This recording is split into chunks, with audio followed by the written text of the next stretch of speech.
Now we are going to perform Bruckner's Seventh Symphony in the second half. First half is a piece by Anna Clyne, a young English living composer. The Bruckner Symphony is, first of all, extremely dear to my heart. I'm so excited to conduct it, to bring this to Oklahoma.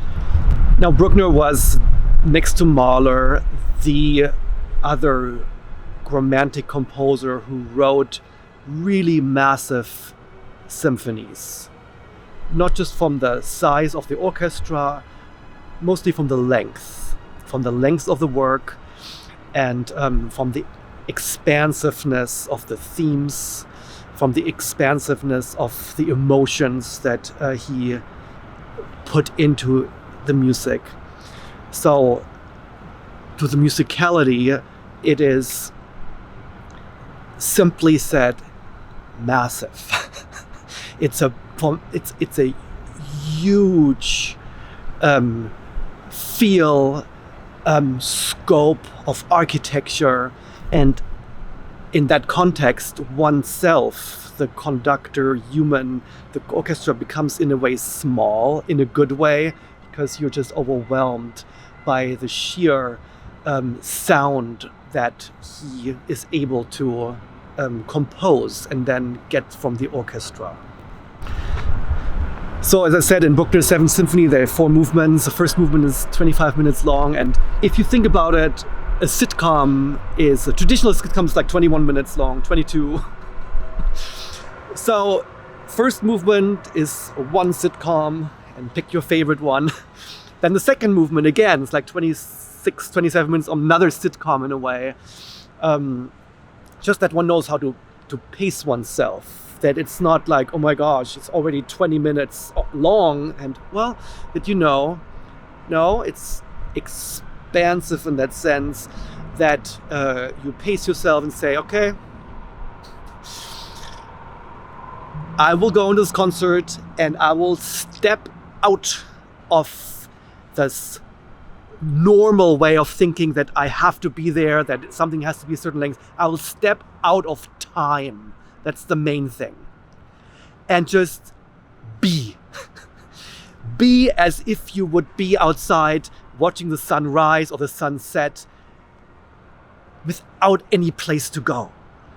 In that next 2 hours, you don't have to be anywhere, and you just let the music wash over. So I picked this place here also at the City Hall because of 2 reasons. One is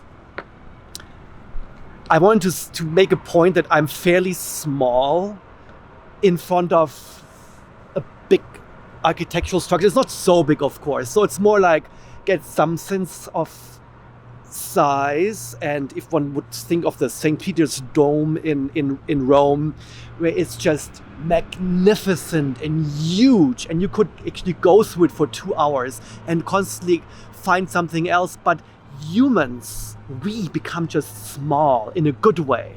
And that's the thing with the Bruckner Symphony. It is as if God speaks. If you kind of have this massive idea of size and putting things into proportion of everyday life and us humans. And that's what Bruckner does. And the other thing is that he has, like I mentioned, the first theme now, this long melody.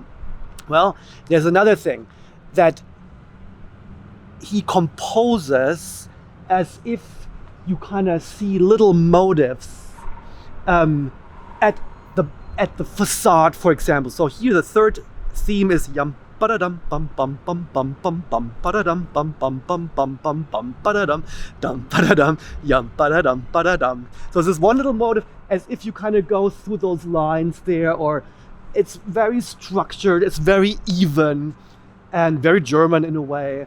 And that's all there is. It's like a column. That third theme is like this, like one of the columns. And then he moves to a different one. It goes a little higher, and then he breaks out of it, and the first line is like da da dim bum ba da da da da da da da dum da da dum ba da da da dum, and it's as if you kind of suddenly go over, oh, there's this little tree, it's a little bit more elegant and beautiful and organic.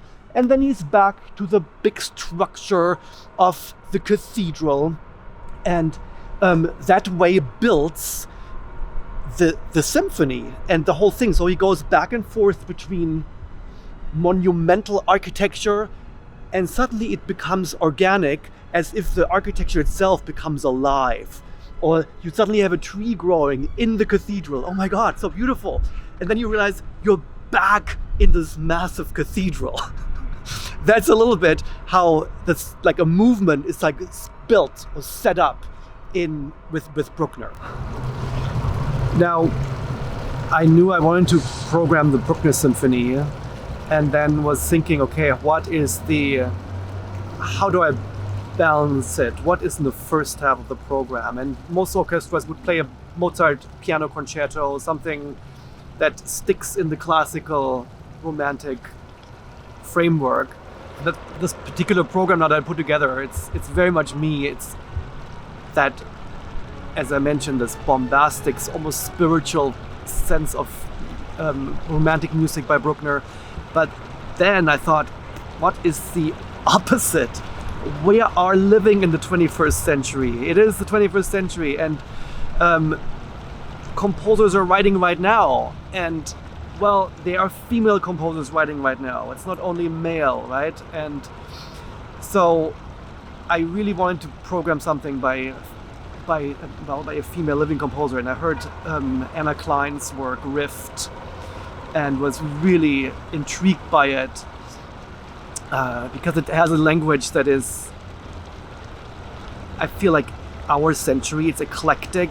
It is beautiful. It could be music to a film, some of it at least, and it's very exciting. Certain parts that reminded me of Cirque du Soleil or the Blue Man Group, but then it branches out, becomes very tender and lyrical, and so it really has this wide range of what one is used to nowadays of music in film and stuff.